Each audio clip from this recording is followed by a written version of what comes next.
কয় দেখো তোমাদের মাথার উপরে যে রাতের অন্ধকার আছে সে অন্ধকারটাকে যদি আমি আল্লাহ চিরতরে স্থায়ী করে দেই, মজবুত করে দেই, পৃথিবীতে এমন কোন বাপের বেটা আছে, পৃথিবীতে এমন কোন বড় খোদা আছে যেই বড় খোদা এই রাতের অন্ধকারকে দূর করে দিয়ে তোমার জন্য আমার জন্য ব্যবসা বাণিজ্যের জন্য আমার দিনের আলোকে ফিরিয়ে এনে দিবে, এমন কোন খোদা আছে? আমার আল্লাহ কোরআনের 65 আয়াতে বলতেছেন কয় দেখো তোমাদের মাথার উপরে যে প্রহরে যে রৌদ্রটা উঠে এটা ঠিক মাঝখানে আসবার পরে আমি আল্লাহ যদি স্থায়ী করে দেই, মজবুত করে দেই, পৃথিবীতে এমন কোন মায়ের বুকের সন্তান আছে যে মায়ের বুকের সন্তান দিনের এই আলোটাকে সরিয়ে দিয়ে তোমার ঘুম আমার ঘুম পশু পাখিদের আরামের ঘুম ঘুমানোর জন্য আবার তোমাদের মধ্যে রাতের সেই অন্ধকারকে নিমজ্জিত করে দিবে, পৃথিবীতে এমন কোন খোদা আছে? এবার আপনারা আস্তে করে মহিলাদের মতো আওয়াজ দিয়ে বলুন যদি সন্ধ্যার সময় সূর্যটাকে ডুবিয়ে দেন কে? আবার ফজরের সময় উদিত করেন কে? গভীর নিচ থেকে নলকূপের মাধ্যমে তোমার জন্য আমার জন্য বিশুদ্ধ পানি পান করার জন্য পানির ব্যবস্থা করে দেন কে?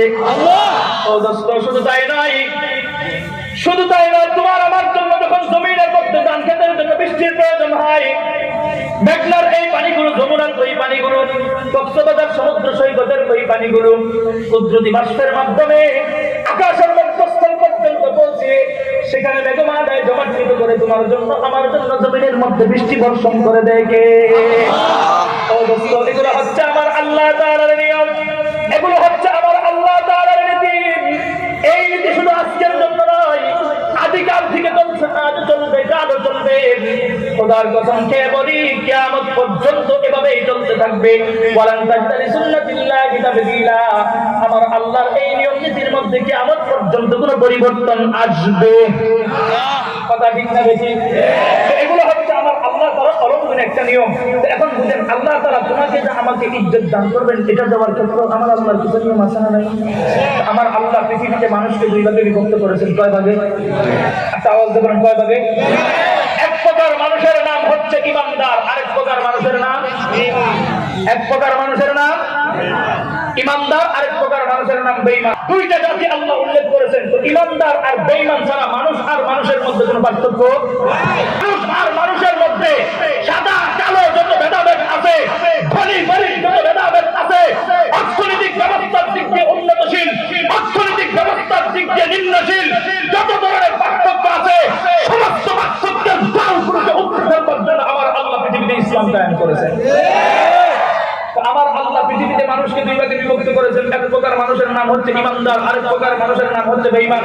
তো আল্লাহ ইমানদারদের সাথে একটা ওয়াদা করেছেন, ইমানদারদের সাথে ওয়াদা করেছেন ইমানদার যদি দুনিয়াতে আল্লাহ তাআলার হুকুম মেনে আল্লাহ তাআলার দেওয়া রাস্তা দিয়ে চলে, তো আমার আল্লাহ ওয়াদা করেছেন আমি ইমানদারদেরকে দুনিয়াতেও ইজ্জত দান করব, আখিরাতেও সফলতা দান করব।